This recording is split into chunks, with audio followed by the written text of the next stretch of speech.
mu mwaka wa 2005 nibwo ku nshuro ya mbere uwahoze ari perezida w'Ubufaransa Nicolas Sarkozy yahuye na Colonel Muammar Gaddafi wari perezida wa Libya. Iki gihe Sarkozy yari minisitiri w'umutekano w'Ubufaransa.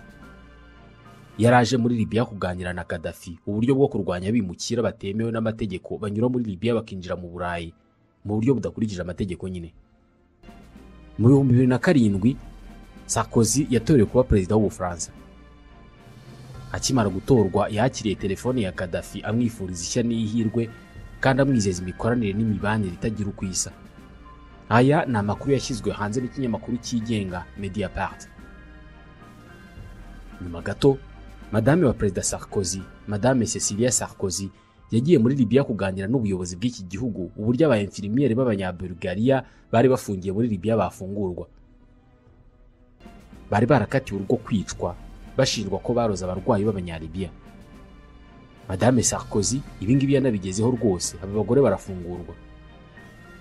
Ku bubanyi n'amahanga ku ruhande rwa Libya, Perezida Sarkozy yararimo arabikora neza cyane. Hagati y'aba bayobozi bombi icyizere cyari cyinshi. Nyuma y'amezi 6 gusa Nicolas Sarkozy atowe mu Bufaransa, yarambuye itapi itukura yakira Colonel Gaddafi i Paris. Muri uru ruzinduko mu minsi yose Gaddafi yamaze i Paris, ntabwo yigeze arara mu mahoteli y'aho ngaho, ahubwo yashinze ihema mu busitani bwa Hotel Marigny. Ngo byari mu rwego rwo kubaha umuco n'imigenzo byo mu butayu. Ubufaransa bwatangiye kugurisha intwaro kuri Libya, ndetse ibihugu bigirana ubushuti bugaragarira buri wese, ibitari byarakozwe n'ikindi gihugu icyo ari cyo cyose cyo mu Burayi na Amerika, kubera ko bavuga ko Gaddafi ari umunyagitugu. Gusa aka kana ko mu jisho hagati ya Sarkozy na Gaddafi ntabwo katinze kurangira. Mu 2007 ubwo Nicolas Sarkozy yajyaga ku butegetsi mu Bufaransa, Leta Zunze Ubumwe za Amerika zarimo zitangiza ishami ry'igisirikare ku mugabane wa Afurika, AFRICOM. Ni urwego rwa Leta Zunze Ubumwe za Amerika rushinzwe guhuza ibikorwa bya gisirikare bya Leta Zunze Ubumwe za Amerika ku mugabane wose wa Afurika. Uru rwego rwari rugamije kurengera inyungu za Leta Zunze Ubumwe za Amerika muri Afurika mu birebana n'igisirikare. Gusa ubwo Amerika yari igiye gushyira iki cyicaro cy'uru rwego muri Afurika, ntabwo ibintu byagenze nk'uko bari barabiteguye. Leta Zunze Ubumwe za Amerika zari zarateguye gushyira icyicaro cya AFRICOM ndetse n'icyicaro cy'urwego rw'ubutasi CIA ishami rya Afurika muri Mali. Ikibazo nuko iki gihe abanyafrika basaga n'abamaze guhuriza ku kwanga ko Amerika ikomeza gushinga ibirindiro by'ingabo zayo muri Afurika. Uko kwihagararaho kw'abanyafrika kwatumye Leta Zunze Ubumwe za Amerika zijya gushinga icyicaro cya AFRICOM mu Budage mu mujyi wa Stuttgart. Ukwanga ko abanyamerika bakomeza gushinga ibirindiro by'ingabo zabo muri Afurika byagizwemo uruhare rukomeye n'umwe mu bayobozi b'ibihugu muri Afurika, Colonel Muammar Gaddafi. Umuyobozi w'igihugu gifite petrol, akaba umukire ku giti cye, kandi akaba yaranamaze imyaka asa n'ihwa mu kirenge cy'ibihugu by'Uburayi na Amerika. Kuva yagera ku butegetsi bwa Libya mu 1969, Muammar Gaddafi ikintu cya mbere yakoze ni ukwirukana ingabo z'Abongereza n'iz'Abanyamerika zari zifite ibirindiro muri Libya. Kandi yari afite abayobozi ba Afurika benshi bari bamushyigikiye. Nelson Mandela Madiba yari umwe muri bo. Mandela yavugaga ko nta mpamvu n'imwe yo kugira ngo ingabo z'ibihugu bya Afurika ziyoborwe n'abasirikare b'Abanyamerika cyangwa se b'Abanyaburayi. Ibi byatumye Abanyamerika ndetse n'Abanyaburayi banga Gaddafi kuva kigera ku butegetsi. Perezida Ronald Reagan wa Leta Zunze Ubumwe za Amerika yamwitaga imbwa yasaze yo mu burasirazuba bwo hagati, le chien fou du Moyen-Orient. Mu 1986 Gaddafi yarokotse ibisasu byarashwe ku ngoro ye i Tripoli. Akigera ku butegetsi yafashe ibigega n'ibirombe bya petrole byose abigira iby'igihugu, yirukana sosiyete z'abanyamahanga zacukuraga zikanatunganya iyi petrole. Ibi byahaye Libya ubwigenge mu by'ubukungu buhagije, kandi umuyobozi wayo akavuga ari kumvikana ku mugabane wose. Ku mugabane wa Afurika yafatwaga nk'umusimbura wa Kwame Nkrumah mu birebana no guhuriza hamwe Abanyafurika hagamijwe kwigobotora igitugu cy'ibihugu bikomeye. Kandi ibingibi ntabwo byari amagambo gusa, kubera ko usibye kwihutisha gahunda yo kwishyira hamwe ku bihugu bya Afurika, yari yaranemeye gutera inkunga uwo mushinga. Amafaranga ya petroli y'Abanyalibya yari yaramufashije kubaka imishinga ikomeye. Yari yaratanze miliyoni 300 z'amadolari y'Amerika hoherezwa icyogajuru cy'umugabane wa Afurika mu isanzure cyiswe RASCOM. Yari yaranatanze miliyari 30 zizakoreshwa mu kubaka umushinga wa mbere munini ku isi mu kuhira imyaka. Uyu mushinga wari waramaze guhindura igice kinini cy'ubutayu muri Libya ubutaka buhehereye buhingwaho. Wakoreshaga ikoranabuhanga ryo gukogota amazi kure cyane munsi y'ubutaka mu butayu bwa Sahara, ayo mazi akazamurwa akuhirwa imyaka. Yagaragazaga ko Afurika ishobora gutera imbere itanyuze muri banki z'Uburayi na Amerika. Hakoreshejwe ibinyacumi bike bya miliyari z'amadolari ya Libya yabashije gutera inkunga ibigo byinshi by'ubukungu muri Afurika birimo na banki y'Afurika itsura amajyambere ndetse n'ikigega nyafurika cy'imari. Yashakaga ko Afurika iba umuryango mugari ushyize hamwe, aho kugira ngo ikomeze kuba ibihugu kimwe ku kindi, aho buri wese ashobora kuganira n'igihugu ashatse akaba yanateranya ibihugu bya Afurika hagati yabyo. Agitorerwa kuyobora umuryango wa Afurika yunze ubumwe mu 2009, bivugwa ko abanyamerika bahangayitse cyane. Hari inyandiko zashyizwe hanze n'urubuga menamabanga rwa WikiLeaks zanditswe na bamwe mu bayobozi ba Amerika bavuga ko Gaddafi ashobora kuzakoresha ubwo buyobozi mu kwihutisha umushinga wo kubaka Leta Zunze Ubumwe za Afurika. Gaddafi agitorerwa kuyobora umuryango wa Afurika yunze ubumwe yahise asesa kontra ya miliyari igihugu cye cyari gifitanye n'ikigo cy'abanyamerika gikora imirimo rusange cyitwa Bechtel. Iyi yari integuza ku bindi bigo by'ubucuruzi by'abanyamerika. Abanyamerika bari bafite umwanzi ku buyobozi bwa Libya, Colonel Muammar Gaddafi. Uguhirima kwa Gaddafi kwari kugiye guturuka ahandi. Ku itariki ya 14 y'ukwezi kwa mbere mu mwaka wa 2011, ibihumbi by'abaturage muri Tunisia baramukiye mu mihanda basaba iyegura rya Perezida Zine El Abidine Ben Ali wari ku butegetsi kuva mu myaka 23 yari ishize. Uwo munsi Perezida Ben Ali yaraye yeguye ku mwanya w'umukuru w'igihugu, anahungira muri Arabia Saudite aho yaguye mu kwezi kwa 9 mu 2019.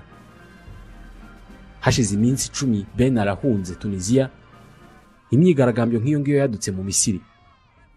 Perezida Hosni Mubarak yabwiye abaturage ko azava ku butegetsi mu mezi 6, ariko bamubwira ko ari kera cyane ko bashaka ko agenda ako kanya. Ku ruhande rumwe hari abashaka ko Mubarak aguma ku butegetsi, abandi bashaka ko agenda. Aba bose bahuriye mu myigaragambyo.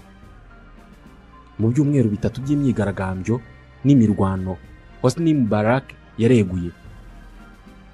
Ibyo mu gihe byabaga muri Tunisia no mu Misiri. Muri Libya naho harimo hatangira ibidatandukanye cyane n'ibi ngibi. Ni ku itariki ya 15 y'ukwezi kwa kabiri mu 2011. Abanyamabanki, abakozi b'inzego za leta n'iz'abikorera, abogoshi, abanyeshuri n'abaturage basanzwe muri Libya bose bagiye mu mihanda basaba impinduka mu gihugu. Basabaga ubwisanzure mu gutanga ibitekerezo, gusaranganya ubukungu, iyubahirizwa ry'uburenganzira bw'abantu na demokarasi. Mu majyaruguru y'igihugu ahitwa Brega hari abafite intwaro barimo bigeze gukora igisirikare ndetse n'urundi rubyiruko rwari rufite intwaro bashakaga kurwana n'ingabo za leta kugera bageze Tripoli mu murwa mukuru.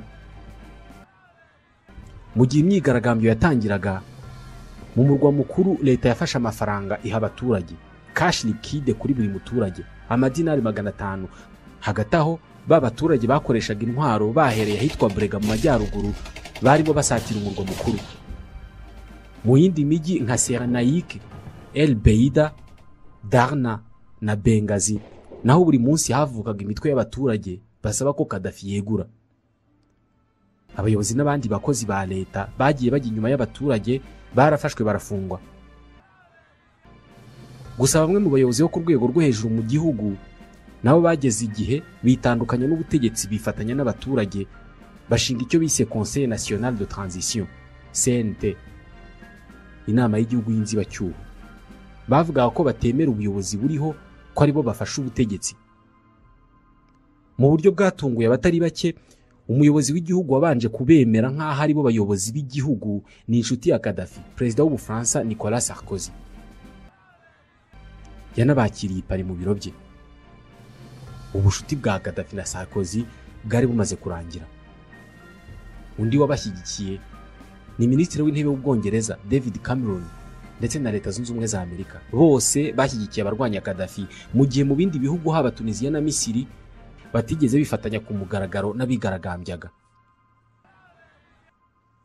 Ibi bihugu Ubufaransa, Ubwongereza na Leta Zunze Ubumwe za Amerika byanagize uruhare mu gutoresha umwanzuro 1973 mu kanama k'umutekano ka Loni. Wari umwanzuro wemerera amahanga kugaba ibitero by'indege kuri Libya barwanya ingabo za Gaddafi, ngo biri mu rwego rwo kurengera abasivili. Mu gihe ibi byabaga, twamenye amakuru tutari twaramenye mbere mu bushuti bwa Colonel Gaddafi na Perezida Nicolas Sarkozy. Ni amakuru yatangajwe n'umuhungu wa Gaddafi, Saif al-Islam Gaddafi. Mbere na mbere Sarkozy agomba gusubiza amafaranga Libya yamuhaye mu gutera inkunga ibikorwa byo kwiyamamaza bye. Ni twebwe twateye inkunga kwiyamamaza kwe, kandi ibyo tubifitiye ibimenyetso. Twiteguye kubishyira hanze byose. Icyo dusaba uriya musazi ni ugusubiza ayo mafaranga abaturage ba Libya. Twamuhaye ubufasha arangije aradutenguha. Dufite ibimenyetso birimo konti zo muri banki, inyandiko n'amakuru yose arebana n'amafaranga twohereje. Aya makuru na Colonel Gaddafi yarayemeje. Mu kwezi kwa 10, Colonel Gaddafi yiciwe n'aba baturage bamaze guhinduka inyeshyamba mu mujyi wa Sirte. Bari barafashijwe n'ibi bihugu, Leta Zunze Ubumwe za Amerika, Ubwongereza, Ubufaransa n'umuryango w'ubufatanye mu bya gisirikare OTAN. Amaze gupfa, Abanyalibiya bibwiraga ko ibibazo byabo bikemutse, gusa ntabwo ariko byagenze. Igihugu cyacitsemo ibice ku buryo n'uyu munsi kirimo guverinoma ebyiri zitandukanye. Imwe iri mu burengerazuba, indi igakorera mu burasirazuba. Buri yose ifite abasirikare. Impande zombi zihora mu mirwano zipfa ubutegetsi n'ubutunzi. Imitwe y'inyeshyamba yabaye myinshi, ndetse ubucuruzi bwa magendu bwambukiranya imipaka buratumbagira. Umutwe wa leta ya Kiyisilamu nawo wafatiye muri aka kajagari winjira muri iki gihugu. Imirwano myinshi ibera mu majyaruguru aho Abanyalibiya benshi baba. Aha ni naho haba abaturage bitwa Abatuareg n'Abatubu baba mu butayu. Aya moko y'abaturage ahora mu mirwano. Mu ntambara yahitanye Gaddafi mu 2011, Abatuareg barwanye ku ruhande rwa Gaddafi, twigeze kubivugaho, maze bamaze gutsindwa bafata intwaro nyinshi za Gaddafi bazambukana muri Mali, aho bari bamaze imyaka bashaka gushinga leta yabo mu majyaruguru y'iki gihugu. Mu 2011 bakimara gukura intwaro muri Libya nyuma y'urupfu rwa Colonel Gaddafi, bahise bashinga umutwe witwa Mouvement National de Libération de l'Azawad, MNLA. Azawad ni igice kinini cy'amajyaruguru ya Mali. Azawad yose ni ubutayu. Abatuareg bamaze imyaka myinshi bagishaka nk'igihugu cyabo kugira ngo bave mu bihugu byose babarizwamo. Ikibazo nuko Azawad kuva mu 2006 yari yarinjiwemo n'undi mutwe w'abarwanyi witwa AQMI. Iri ni ishami rya Al-Qaeda ryo mu gice cya Maghreb mu majyaruguru ya Afurika. Kuva mu 2011 ubwo MNLA yavukaga, igihugu cyose cya Mali cyahise gicikamo kabiri. MNLA yagenzuraga hafi 2/3 by'igihugu. Mu 2012 MNLA yatangaje Azawad nk'igihugu cyigenga kitakiri kuri Mali. Ingabo za Mali zananiwe kubarwanya. Usibye kuba Abatuareg barakuye intwaro muri Libya, na AQMI yazikuragayo, kandi uko muri Libya hakomezaga imirwano n'akajagari, niko abantu benshi binjizaga bakanasohora intwaro muri iki gihugu mu buryo bworoshye cyane, inyinshi zikerekeza muri Mali. Ibi byatumye muri Mali havuka imitwe myinshi yaba y'inyeshyamba n'iy'abakora iterabwoba. Usibye MNLA, AQMI, mu 2012 muri aka gace hanavutse undi mutwe uharanira gukwirakwiza amahame ya Kiyisilamu ukoresheje iterabwoba wita Ansar Din. Nyuma havutse n'undi witwa Mujao n'indi myinshi. Uko iyi mitwe yavukaga ari myinshi, niko aya majyaruguru ya Mali yarushagaho kuba ahantu hakorerwa ubucuruzi bw'ibiyobyabwenge, ubucuruzi bw'abantu ndetse n'intwaro. Uko umutwe wa MNLA wagabaga igitero ku ngabo za leta ya Mali waratsindaga. Izi ngabo ntabwo zari zifite ibikoresho bihagije, ndetse nta nubwo zari zifite ububasha buhagije bwo kurwanya iyi mitwe yose. Ingabo za Mali ubwazo zatangiye kwijujutira ubutegetsi bwazo, zivuga ko butaziha ibikoresho ndetse n'ubundi buryo bwose bwatuma zitsinda iyi ntambara.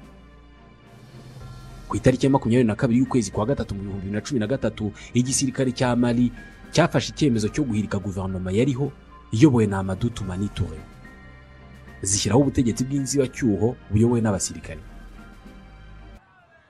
Ibihugu bituranye na Mali byatangiye kugira ubwoba kubera ko Mali yari imaze kuvukamo imitwe myinshi y'abarwanyi irimo n'iya Kisilamu ikora iterabwoba. Ikindi, ibi bihugu bituranye na Mali byakomezaga kwakira impunzi zitagira ingano zivuye muri Mali. Burkina Faso, Mauritania, Côte d'Ivoire na Niger byose ni ibihugu byifuzaga ko haboneka ingabo z'ubutabazi kuri Mali kugira ngo iyi mitwe itazavaho nabibadukira. Muri aka gace ariko hari Abafaransa bahari kuva mu gihe cy'ubukoloni. Ibi bihugu byose byakolonijwe n'Ubufaransa. Ubufaransa bwari buhafite inyungu za gisirikare n'iz'ubukungu. Nko muri Niger, Ubufaransa bwari buhafite ibirombe bya uranium. Byongeye kandi hari Abafaransa benshi bari barashimuswe n'abaterabwoba mu majyaruguru ya Mali. Ikindi, muri ibi bihugu habaga Abafaransa benshi b'abaturage. Mu kwezi kwa mbere mu 2013, inyeshyamba zo mu mutwe wa MNLA zarenze umurongo utukura zambuka umupaka utandukanya amajyaruguru ya Mali n'amajyepfo, zinjira mu muhanda werekeza mu murwa mukuru Bamako. Bukeye bwaho, Ubufaransa bwahise bwohereza ingabo muri iki gihugu mu butumwa bise Serval. Ni ubufasha bwari busabwe na guverinoma y'inzibacyuho ya Mali, ariko buza kwemezwa n'akanama ka Loni gashinzwe umutekano. Mu minsi ya mbere, ingabo z'Ubufaransa zaratsinze rwose, zirukana abaterabwoba mu bice byinshi nka Tombouctou. Ubufaransa butangira kuvugirizwa impundu mu bihugu bwahoze bukolonije: Papa François Hollande, le pacificateur, le libérateur, n'andi mazina meza cyane abaturage bahaga Perezida François Hollande, maze nawe yikomanga ku gatuza. Abaterabwoba bagomba kumenya ko Ubufaransa buzaba buri hano igihe cyose bizangombwa kurengera inyungu shingiro zabwo ndetse n'uburenganzira bw'abaturage ba Mali bifuza kuba mu bwigenge no muri demokarasi. Muri make, Ubufaransa ntabwo bwagiye muri Mali kwirukana abaterabwoba kubera urukundo bufitiye Mali. Busa naho bwari bugiye kuzimya umuriro bwakije n'amakosa bwakoze muri Libya. Ayo makosa akamera nk'inkongi yakwiriye mu bindi bihugu birimo Mali, ubwo abarwanyi b'Abatuareg bambukanaga intwaro bakuye muri Libya bakajya kuzikoresha mu guhungabanya umutekano wa Mali n'ibihugu bituranye na Mali. Niko bamwe mu basesenguzi ba politiki babivuga. Operation Serval yarangiye mu mpera z'2013. Mu kwezi kwa munani 2014, Ubufaransa bwafashe icyemezo cyo kohereza abandi basirikari 4500 mu gace ka Sahel kugira ngo bajye kurwanya ya mitwe y'iterabwoba yari yaramaze gukwira mu bindi bihugu byose byo muri aka gace. Sahel ni agace kari mu majyepfo y'ubutayu bwa Sahara, kangana nk'Uburayi, kagakora ku bihugu bitanu ari byo Mali, Burkina Faso, Niger, Mauritania na Chad. Ibi bihugu ko ari bitanu byishyize hamwe bishinga umuryango byise G5 Sahel, wafatanije n'Ubufaransa mu guhangana n'iyi mitwe y'iterabwoba. Abafaransa bazanye muri aka gace ibifaru 260 ndetse n'izindi modoka z'intambara zitamenwa n'amasasu zigera kuri 210. Bazanye kandi indege z'intambara 7, kajugujugu 19, indege z'intambara zitagendamo abapilote 3 ndetse n'indege z'ubwikorezi 10. Mu 2018, izi ngabo z'Ubufaransa zabonye umusada w'izindi ngabo z'Abanyaburayi zose zaje muri aka gace, by'umwihariko muri Mali, kurwanya abaterabwoba muri ubu butumwa bise Barkhane. Barkhane ni operation yasimbuye Serval. Ubwongereza muri iki gihe bwohereje kajugujugu 3 za Chinook n'abasirikari 90 kabuhariwe mu kurwanira mu kirere. Hari abasirikare kandi b'Abanya-Estonia nabo boherejwe muri ibi bihugu. Leta Zunze Ubumwe za Amerika, Ubudage na Espagne nabo bagize uruhare muri iyi ntambara. Gusa ibikorwa bya gisirikare byayorwaga n'Ubufaransa. Ingabo z'Ubufaransa zamaze imyaka hafi 9 muri Mali, zihapfusha abasirikari 59 muri operation bise Serval n'iyiswe Barkhane. Buri mwaka Ubufaransa bwasohoraga miliyari y'amadolari ngo ajye muri ibi bikorwa bya gisirikare. Ibi byose bisa naho nta nicyo byatanze kubera ko Mali n'uyu munsi iracyasa naho yabaye Afghanistan ya Afrika. Imitwe y'iterabwoba muri Mali ntabwo yasibye kwaguka no gukwira mu bindi bihugu bituranye na Mali: Niger, Burkina Faso, Benin, Chad. Ibitero by'iterabwoba byo byanageze muri Côte d'Ivoire. Ni gute ibihugu by'ibihangange bifite ibikoresho bingana gutya byatsinzwe n'aba baterabwoba? Uyu munsi Mali n'ibihugu bituranye bikaba byarashegeshwe n'iyi ntambara.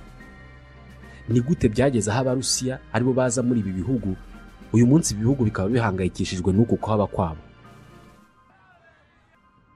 Intwaro zitari nke ziri ku mugabane wa Afurika ndetse n'ibindi bikoresho bya gisirikare byaturutse mu Burusiya binyuze mu bufasha bw'Uburusiya cyangwa se mu bucuruzi bw'intwaro. Usibye imbunda ushobora gusanga hose ku mugabane izwi nka Kalashnikov yakozwe n'umuenjeneri w'Umurusiya Mikhail Kalashnikov, iyi ngiyi ushobora kubona hose muri Afurika kuva ku ngabo z'ibihugu kugera ku nyeshyamba izwi ku izina rya AK, harimo AK-47, AK-74, AKM, AK-103 n'izindi AK nyinshi. Abarusiya batangiye guha ibihugu bya Afurika intwaro kuva mu myaka y'1950 ubwo ibihugu byinshi byari mu ntambara yo gushaka ubwigenge. Nyuma yaho amasezerano y'ubucuruzi bw'imbunda y'Uburusiya na Afurika yarakomeje.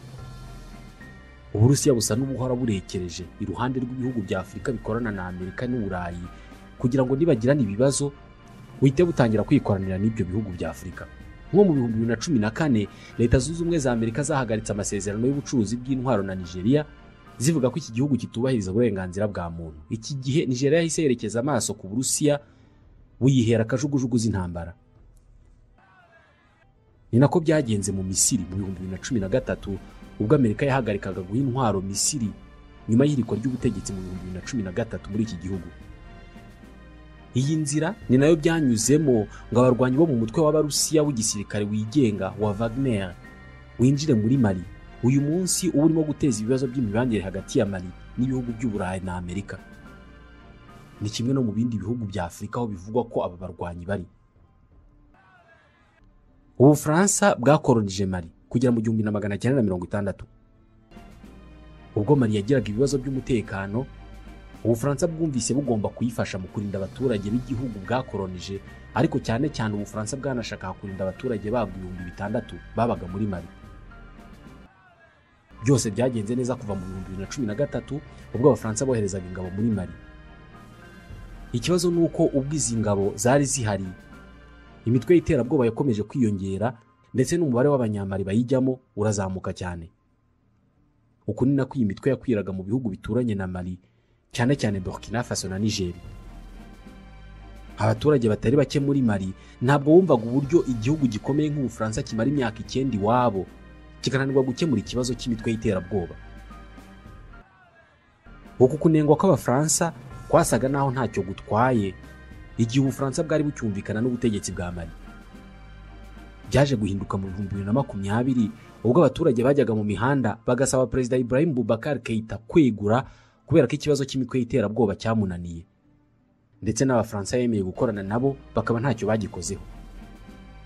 Ku itariki ya 18 y'ukwezi kwa munani mu 2020 Perezida Keïta yareguye, maze itsinda ry'abasirikare ryiyise Komite y'Igihugu y'Agakiza ka Rubanda riyobowe na Colonel Assimi Goïta rishyiraho umusirikare witwa Ba Endao ngo abari uyobora inzibacyuho yungirizwe na Colonel Goïta ubwe, bakazategura amatora mu mezi 18. Ubufaransa bwahise bwamaganira ihirikwa ry'ubutegetsi busaba ko ubutegetsi busubizwa abasivili. Mu kwezi kwa gatanu mu 2021 Vice Perezida Colonel Goïta ndetse n'itsinda ry'abasirikare bamushyigikiye bahiritse Ndao bari baherutse gushyiraho nyuma y'uko ngo yaraherutse guhindura guverinoma batabyumvikanyeho. Ibi baye kudeta ya gatatu mu gihe kitageze ku myaka 10 muri Mali, mu 2012, mu 2020 no mu 2021. Iyi guverinoma nshya ya gisirikare yagiyeho mu 2021 yahise ivuga ko amatora y'umukuru w'igihugu azaba mu 2025. Ambasaderi w'Ubufaransa arabyamagana avuga ko amatora akwiye gutegurwa vuba.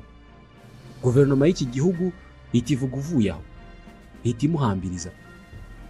Ubufaransa butangira kuvuga ko budashobora gukomeza gukorana n'abantu bakora gutya badahuje imyemerere nabwo mu birebana na demokarasi. Ikindi nuko Abanyamali bavuga ko bashaka kugirana ibiganiro n'imitwe y'iterabwoba kandi Abafaransa bavuga ko batajya baganira n'abaterabwoba. Mu kwezi kwa kabiri mu 2022 ubuyobozi bwa Mali bwasabye Abafaransa kuva muri Mali. Mali yavuga ko Abafaransa mu myaka 9 bamaze muri iki gihugu ntacyo bakoze ku mutekano w'icyo gihugu. Guterana amagambo byahise bitangira hagati y'impande zombi. uko ni nako ibihugu byashinjanyaga. Iki gihe amakuru yavugaga ko Mali yamaze kuganira n'Uburusiya ngo buhite busimbura Abafaransa. Ubufaransa bwakuye ingabo zabwo muri Mali buzijyana mu bindi bihugu byo mu gace ka Sahel. Mu kwezi kwa gatanu ubwo ingabo z'Ubufaransa zahasohokaga muri Mali zigasubiza leta ya Mali ibirindiro byose zahoze zigenzura, bwarakeye Ubufaransa bugaragaza amashusho bwafatishije drone agaragaza abasirikare b'abazungu byavuzwe ko ari Abarusiya barimo gushyingura abantu hafi y'ikigo cya gisirikare kiri ahitwa Gosi. Ni ikigo cyari cyarahozemo Abafaransa.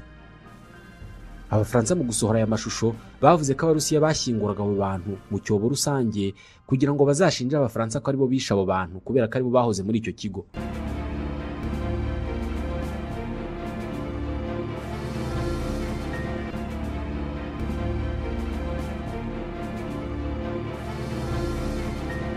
Bivugwa ko Uburusiya usibye kohereza ingabo zo mu mutwe wa Wagner gufatanya n'ingabo za Mali kurwanya imitwe y'iterabwoba, ngo bwanahaye Mali ibikoresho bya gisirikare byinshi birimo indege z'intambara zo mu moko atandukanye nka L-39, Sukhoi 25 ndetse na kajugujugu z'intambara.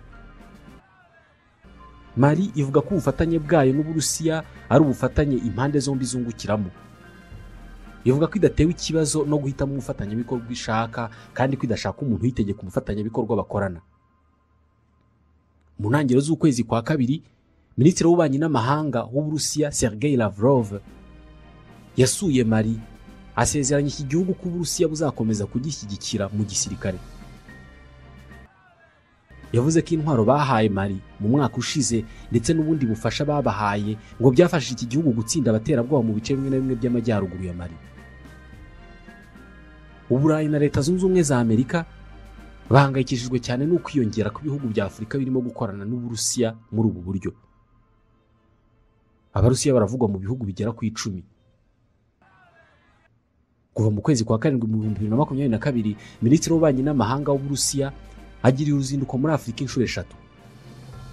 Bamwe mu banyapolitike b'Abanyafurika bagaragaza ko bimwe mu bihugu bya Afurika birambiwe uburyarya bw'ibihugu by'Uburayi na Amerika. Niba politike y'ibihugu by'Uburayi nk'Ubufaransa ariyo yateje ibibazo muri Libya, ibyo bibazo bikinjiza abakora iterabwoba mu burengerazuba bwa Afurika, Abarusiya bashobora kubikemura. Tubashimiye ko mwabanye natwe.